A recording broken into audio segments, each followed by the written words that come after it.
है मेरे YouTube channel ASR दी expert में। और आज एक बहुत ही इंटरेस्टिंग अप्रोच के बारे में बात करने जा रहा हूं मैं आपके साथ में। अगर हम किसी चीज़ को बिल्कुल टाइम रहते हुए पहचान लें, कहीं पे अगर आपके पैसा बनने वाला है, आप सही टाइम पे पहचान लें, तो आपकी कमाई बाकियों के मुकाबले बहुत ज़्यादा अच्छी हो सकती है। जैसा कि आप देख रहे हैं कि गोल्ड काफ़ी अच्छा कर रहा है, 50-60% की रिटर्न पिछले एक साल के अंदर में दे चुका है। लेकिन वो ऑलरेडी दे चुका है, काफ़ी सारे लोग कमा चुके हैं उसकी वजह से। उन्होंने उस समय पे उस पर इन्वेस्टमेंट करी जब वो पिक करना शुरू कर रहा था। और आज आप जब लोग उसमें एंटर कर रहे हैं तो उसमें आपको दिखाई दे रहा होगा कि अगर आप 50% और कमाते हैं तो जिसने ऑलरेडी इन्वेस्ट करा वो 100% कमा चुका होगा। और अगर अभी वो 20% भी और देता है तो पीछे वाले की 70% रिटर्न होगी और आपकी सिर्फ 20% की रिटर्न रहेगी। तो किसी भी ट्रेंड को टाइम से पहले पहचानने की वजह से आपको फायदा हो सकता है। आपको बहुत ही छोटे शब्दों में बताऊं, जिसको बोला जाता है जब कोई चीज़ सस्ती मिल रही हो, अच्छे भाव पे मिल रही हो, तो उसको उस समय पे खरीद लेना चाहिए, ताकि आने वाले टाइम पर उसकी जब सही कीमत मार्केट में अवेलेबल होगी तो आप बहुत ज़्यादा अच्छा कमा सकते हैं। तो यही एक अपॉर्चुनिटी को मैं आपको दिखाने वाला हूं आज की वीडियो के अंदर में है। तो बिल्कुल वीडियो को पूरा देखें, कोशिश करें कि आप थीम को समझें, उसके बाद ही इन्वेस्टमेंट करें। अगर आपको थीम में कॉन्फिडेंस ना आए तो इन्वेस्टमेंट ना करें, अगर आपको कॉन्फिडेंस रहे तो ही इन्वेस्टमेंट करें, ये मेरी एक राय रहेगी। क्योंकि अगर आप कॉन्फिडेंस के संग में कभी भी इन्वेस्टमेंट करते हैं तो आने वाले उतार और चढ़ाव के लिए आप रेडी रहते हैं और उसके अकॉर्डिंगली आप अच्छा प्रॉफिट कमा पाते हैं। अदरवाइज आधे से ज़्यादा लोग बिना समझे इन्वेस्टमेंट करने की वजह से थोड़े से ही ढलान आते ही उस मार्केट से बाहर हो जाते हैं, उस चीज़ से बाहर हो जाते हैं, उस म्यूचुअल फंड से बाहर आ जाते हैं, और जिसकी वजह से वो तो लॉस लेके जाते हैं और फिर वो बाहर बैठ के देखते रहते हैं। उनकी वापस अंदर घुसने की इच्छा ही नहीं होती और अल्टीमेटली बाकी लोग वहाँ से अच्छे रिटर्न्स कमा के निकल जाते हैं। तो आप इस वीडियो को एक शॉर्ट टर्म के अकॉर्डिंग भी देख सकते हैं और लॉन्ग टर्म के लिए भी देख सकते हैं। तो वीडियो को स्टार्ट करते हैं ज़्यादा टाइम ना लेते हुए। मैं आपको शुरुआत करना चाहता हूँ एक बहुत ही इंटरेस्टिंग चीज़ के साथ में, जो कि ये चार्ट है। अगर आप देखेंगे ये निफ्टी बैंक का चार्ट है, ठीक है। जैसे कि आपने कुछ टाइम पहले सिनारियो में देखा होगा किस तरीके से केमिकल सेक्टर ने एकदम बूम मारा है और उसने किस तरह की ग्रोथ कमा के दी है। सेम टाइम पे आपने फार्मा सेक्टर में आई हुई बूम को देखा होगा। आज सारे के सारे फार्मा फंड आपको बहुत अच्छी रिटर्न्स दिखा रहे हैं। तो एक डाउट आ जाता है, क्या ये आने वाले टाइम के लिए भी अच्छा करने वाला है? वैसे ही आपने IT सेक्टर में भी एकदम से बूम आते हुए देखा है। तो अब बारी है बैंकिंग सेक्टर्स की।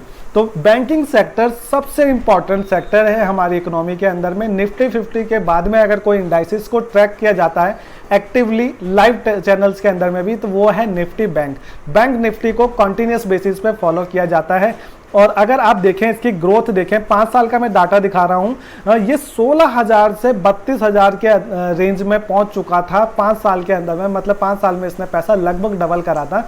लेकिन रिसेंट जो पेंडेमिक सिचुएशन आई थी मार्च के अराउंड में, वहां पे ये वहां से गिर के 32,000 से गिर के एग्जैक्टली हाफ हो गया था 16,000 के अराउंड में, जहां से रिकवरी करके ये 22,341 में पहुंचा। लेकिन ये रिकवरी उतनी फास्ट नहीं रही है कंपेरेटिव टू अदर इंडाइसिस या अदर सेक्टर्स इंडाइसिस के लिए। तो यहाँ पे आप देखेंगे कि 22,000 से 32,000 की दूरी इस इंडाइसिस को तय करनी है और इसके तय करे बिना देश की इकोनॉमी सेम लाइन पे नहीं आ सकती। क्योंकि बैंकिंग एंड फाइनेंशियल सेक्टर ही एक ऐसा सेक्टर होता है जिसकी वजह से सारे बिजनेसेस को आगे बढ़ने में मदद मिलती है। क्योंकि कोई भी, चाहे इंपोर्ट एक्सपोर्ट का बिजनेस हो, केमिकल सेक्टर्स हो, IT सेक्टर्स हो, कोई भी सेक्टर्स हो, जो मूल जो बुनियाद होती है वो आपकी बैंकिंग सेक्टर्स की तरफ से आती है। तो आप यहाँ पे क्लियरली देख सकते हैं सारे सेक्टर्स ने एक तरफ से बूम करा है।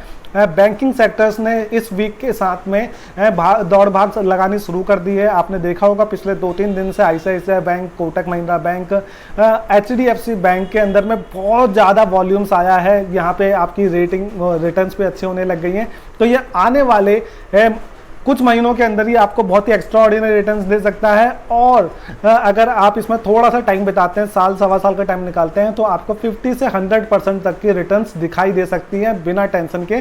तो आप इस सेक्टर्स को जरूर डेफिनेटली रिव्यू करें। चार्ट्स में आप देख सकते हैं किस तरह से ये ग्रो करता है। मैं हमेशा इस तरीके के चार्ट्स को प्रेफर करता हूँ। तो यहाँ पे मैंने एक बैंकिंग सेक्टर्स के चार्ट को लिया है, एक कंपनी के ना होते हुए। यहाँ पे आप इस तरीके का अपवर्ड मूवमेंट देख सकते हैं। एक डाउन है, उस डाउन का भी हमारे पास में जेन्युइन रीजन है कि वो है पेंडेमिक की सिचुएशन में, और उसके बाद से दोबारा चार्ट खड़ा होने की कोशिश कर रहा है। आपको कंपनीज लगभग सोचिए कि 5 से 10 साल पुराने वाले प्राइसेस में मिल रही है। तो इस समय लूट मची है, आप लूट सके तो लूट लीजिए।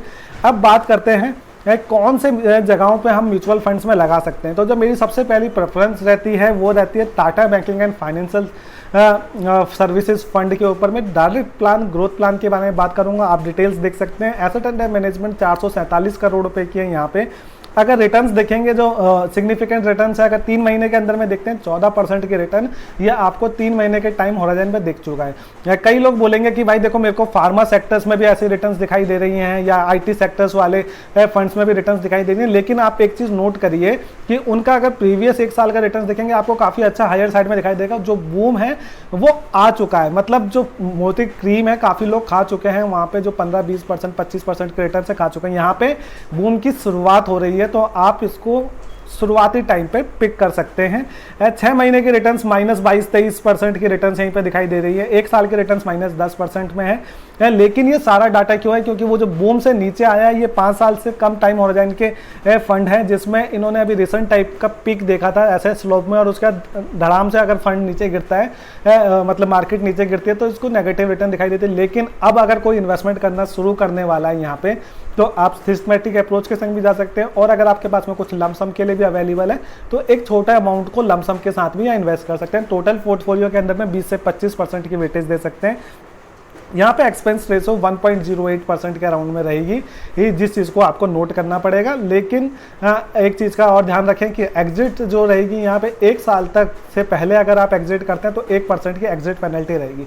तो 1 साल का टाइम होराइजन बहुत अच्छा टाइम होराइजन है, इसको कंसीडर करके चलें। ये फंड डेफिनेटली आपको कमा के देगा। आज की तारीख आप लिख सकते हैं 19 अगस्त 2020 में हम वीडियो बना रहे हैं। 19 अगस्त 2021 में आप रिटर्न्स में देखेंगे आपको पूरी मार्केट के सारे म्यूचुअल फंड के कंपेटिवली यहाँ पे आपको अच्छे रिटर्न्स दिखाई देगी। इसके अलावा सेकंड फंड जो मैं आपको कंसीडर करने के लिए कह सकता हूँ वो है SBI banking and financial services fund है। यहाँ पे एसेट अंडर मैनेजमेंट थोड़ी अच्छी साइड पे है, 1402 करोड़ रुपए के एसेट अंडर मैनेजमेंट है। एक्सपेंस रेशो सेम रहेगा, 1.09% के अराउंड में यहाँ पे रहेगा आपको। और अगर आप यहाँ पे देखेंगे 3 महीने की जो रिटर्न्स हैं आपकी वो 17% के अराउंड में है। और अगर आप इसकी 5 साल के रिटर्न देखते हैं, इतना सारे डाउनफॉल के बावजूद भी आपको 11% के रिटर्न्स पॉजिटिव साइड में दे रहा है। और अगले आने वाले प्रोस्पेक्टिव्स को हम ज़्यादा नजर रखेंगे, क्योंकि past trends are just a historical data.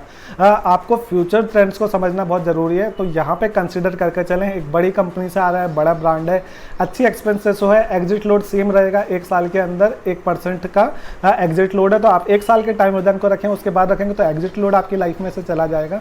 तो इस चीज़ को आप कंसीडर कर सकते हैं। तीसरा फंड मैंने जो चुना है वो ICICI प्रूडेंशियल का banking and financial services fund है। सारे फंड की जो मैं बात कर रहा हूँ वो डायरेक्ट प्लान और ग्रोथ प्लान के अंदर मैं बात कर रहा हूँ। एसेट अंडर मैनेजमेंट की बात करते हैं तो 2632 करोड़ रुपए का यहाँ पे एसेट अंडर मैनेजमेंट है।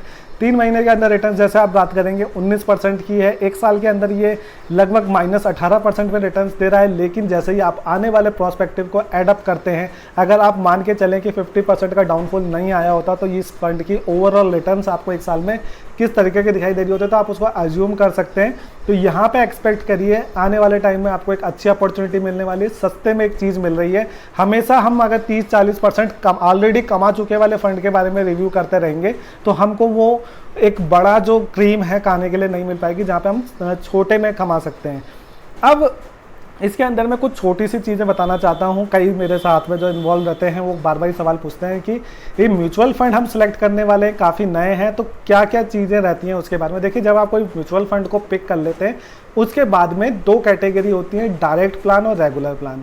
डायरेक्ट प्लान वो प्लान होते हैं जहाँ पे आप डायरेक्टली AMC से परचेज कर रहे हैं। रेगुलर प्लान ऐसे होते हैं कि उन्होंने अपने जो जैसे आपको ब्रोकर्स रहते हैं या एजेंट्स रहते हैं या फाइनेंशियल एडवाइजर रहते हैं, जैसे आपको कोई सजेस्ट करे तो आप उनके थ्रू जब फंड लेते हैं तो उनके लिए जो AMC होती है 1% के अराउंड में एडिशनल उनको पे आउट करते हैं। तो पे आउट कहाँ से करेगी? आपकी पॉकेट से करेगी। तो यहाँ पे अगर आप टोटल एक्सपेंसेस को देखेंगे तो रेगुलर डायरेक्ट प्लान की अगर 1% चल रही होगी तो रेगुलर प्लान की आपको 2% के अराउंड दिखाई देगी, मतलब आपकी जेब से ही 1% उनको दिया जाता है। तो डेफिनेटली रेगुलर प्लान तो गलती से भी नहीं लेना, चाहे कुछ भी हो जाए, चाहे आपका फाइनेंशियल एडवाइजर भी कहे समझ लो, पर लियो डायरेक्ट प्लान ही, क्योंकि लाइफ टाइम आपको यहाँ पे 1% की टोटल बचत होती है जो आपकी रिटर्न्स को 1% से बढ़ा देती है। इसके बाद में हमारे पास में 2 ऑप्शन आते हैं, एक होता है डिविडेंड ऑप्शन, एक होता है ग्रोथ ऑप्शन। डिविडेंड ऑप्शन के अंदर में क्या होता है, जो कंपनी बीच बीच में जो स्टॉक लिस्टेड है वहाँ पे जब भी डिविडेंड्स आता है तो वो आपको पे आउट होता रहता है। और ग्रोथ ऑप्शन के अंदर में क्या होता है कि जो डिविडेंड मिला है वो री इन्वेस्टमेंट हो जाता है और जिससे आपको फर्दर आपकी जो इन्वेस्टेड अमाउंट है वो बढ़ जाती है। देखिए यहाँ पे री इन्वेस्टमेंट करते वक्त में एक एडिशनल फायदा होता है कि जो भी टैक्स अराइव्ड होता है वहाँ पे वो आपकी म्यूचुअल फंड एजेंसी के पास में जाता है, जबकि आपको पर टैक्स चार्ज होता है, जबकि डिविडेंड पे आउट में आपको टैक्स चार्ज हो जाता है। तो इसलिए यहाँ पे उसको री इन्वेस्टमेंट करना बहुत अच्छा रहता है, आपको मल्टीफोल्ड फायदा देता है। तो डायरेक्ट ग्रोथ प्लान के बारे में बता दिया। अब बात करते हैं टैक्सेशन की कि इसमें टैक्स किस तरह से लगता है। तो ये आप एक बेसिकली स्क्रीन देखेंगे क्योंकि ये इक्विटी रिलेटेड म्यूचुअल फंड है तो यहाँ पे आपको टैक्स का बेनिफिट डाइट्स का कंपैरेटिवली मिलता है। तो यहाँ पे जो शॉर्ट टर्म पीरियड होता है, मतलब उसको 1 साल से कम के टाइम होराइजन को शॉर्ट टर्म पीरियड में काउंट करा जाता है, तो वहाँ पे शॉर्ट टर्म कैपिटल गेन लगता है जो कि 15% का होता है। और अगर आप 1 साल से अधिक टाइम पीरियड के लिए म्यूचुअल फंड को होल्ड कर पाते हैं तो आपको लॉन्ग टर्म कैपिटल गेन लगता है जो कि 10% का रेट है, जो बहुत ही मिनिमम साइड पर है। यहाँ पे एक एडिशनल एडवांटेज रहता है कि अगर 1 साल के अंदर में आपकी सारे म्यूचुअल फंड से मिलाकर जो भी आपकी इनकम होती है यहाँ पे अगर 1 लाख से कम की है, मैं टोटल रिडीम अमाउंट की बात नहीं कर रहा, प्रॉफिट अमाउंट की बात कर रहा हूँ। मतलब आपने 5-5 हज़ार करके अगर 60,000 रुपये लगाए, आपने 66,000 रुपये रिडीम करे तो बचे हुए 6,000 रुपये को यहाँ प्रॉफिट में गिना जाएगा। तो ऐसे आपकी जो इनकम जो अर्न होती है यहाँ से म्यूचुअल फंड इक्विटी से, वो अगर 1 लाख से कम की रहती है तो आपको किसी तरीके का टैक्स देने की ज़रूरत नहीं है। तो वो आप एक बेनिफिट को ले सकते हैं और लॉसेस को कैरी ऑन कर सकते हैं अगले साल के अंदर में प्रॉफिट के संग एडजस्ट करने के लिए। तो टैक्सेशन को भी अच्छे से समझें, यहाँ पे आपको टैक्स बेनिफिट भी बहुत ज़्यादा अच्छे से मिलने वाला है। उम्मीद करता हूँ वीडियो मैंने थोड़ी सी क्रिस्प और शॉर्ट बनाने की कोशिश करी थी, टू द पॉइंट रखने की कोशिश करिए। आप थीम को समझिए, अगर आपको कॉन्फिडेंस आए तो ही इन्वेस्ट करिए, क्योंकि यहाँ पे आपको रिटर्न्स पीछे की साइड में कुछ नेगेटिव्स में दिखाई देंगी, लेकिन आगे के प्रॉस्पेक्टस बहुत ही डेफिनेटली हायर साइड पर हैं। तो उम्मीद करता हूँ वीडियो अच्छी लगी हो तो प्लीज़ चैनल को लाइक एंड